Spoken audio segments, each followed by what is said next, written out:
Hi guys, and welcome to my tips video on what to upgrade once you reach security level 2 and one extra tip for how to reach security level 3 in the final mission. There will be a spoiler alert, so please turn it off at that point if you don't want the spoiler. But here are the tips. Tip number 1 is upgrade to 9x19 ammo. Once you've reached security level 2, this is when you want to ditch the 417 and any weapon that uses 9x18 ammo. Go back to the store and buy yourself either a Glock 18C or an M9. I favour the M9 over the Glock, but bear in mind the Glock does have the option of an automatic fire mode, so that's your call. Buy yourself 2 new mags for it, a pistol suppressor, and 3 or 4 boxes of your new ammo. Now's the time to hang your 417 up in your dormitory and thank it for its loyal service through this difficult early game. Transfer the laser pointer over to your new gun and revel in its kick-assness. This weapon is not only going to be the bread and butter of how you take out your enemies, but it will likely be your trusted sidearm for the rest of the game. The M9 and Glock are awesome, and whichever one you pick, you're going to love it. You'll also notice its extra power and its ability to kill spawns in one shot.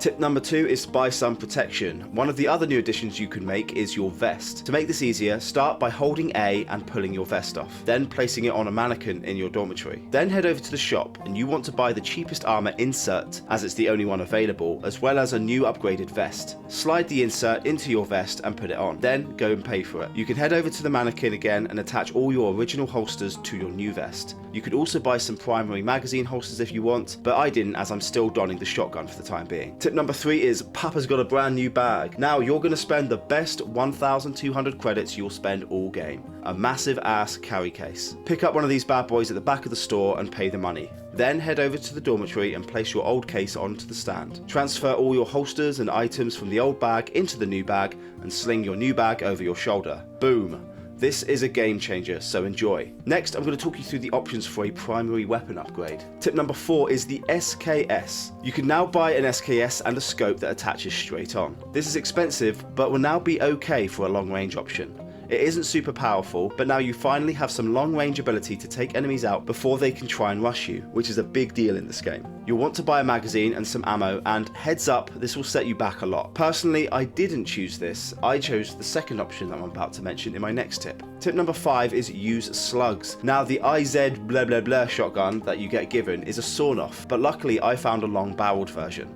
I actually found 2 out in the wild and sold one of them, so they're a fairly common drop in the loot crates early on. If you found one already, you might want to do what I did, which is to buy a rail for the top of it and a holographic sight. I then finally used some of the slugs that I'd been finding and started running with this as my primary weapon. Granted, it's not super long range, but it's fantastic for medium range and will drop a mimic in one hit no problem. I'm a huge fan of this as my option for security level 2. You can also buy a little holster thingy for the side of the barrel to store shells for a quick reload. Tip number 6 is AK Go Brr. The AK-74U is now available, and you can also buy a rail and some attachments, as well as 2 mags and some ammo. I recommend either a holographic sight or another laser pointer, or both. Personally, I don't like to use the shorter range rifles in this game, as I like to conserve ammo as much as possible, but I have no doubt in its ability to drop enemies quickly at the right range, and if you're looking for a fun time, I'm sure this won't disappoint. Tip number 7 is dealing with tougher monsters. Now you'll find yourself facing tougher variants of spawns and fragments.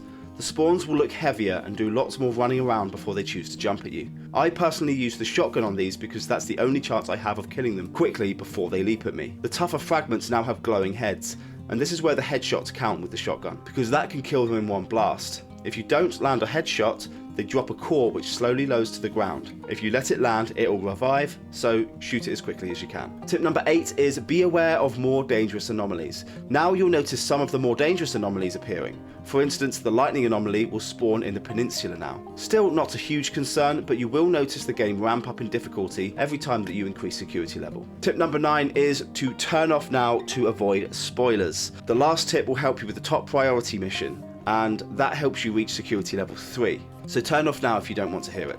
And yes, this is a cop-out because I couldn't think of an actual 10th tip for you guys at this stage. Please don't judge me. Tip number 10 is clear out the compound first. This one is a bit specific, but in the final top priority mission before you reach security level 3, it will lead you around the forest and eventually you'll end up holed up in this tiny little shed, completely surrounded and totally screwed. To avoid this, make sure you've left enough time on the tide and head for this mound right here.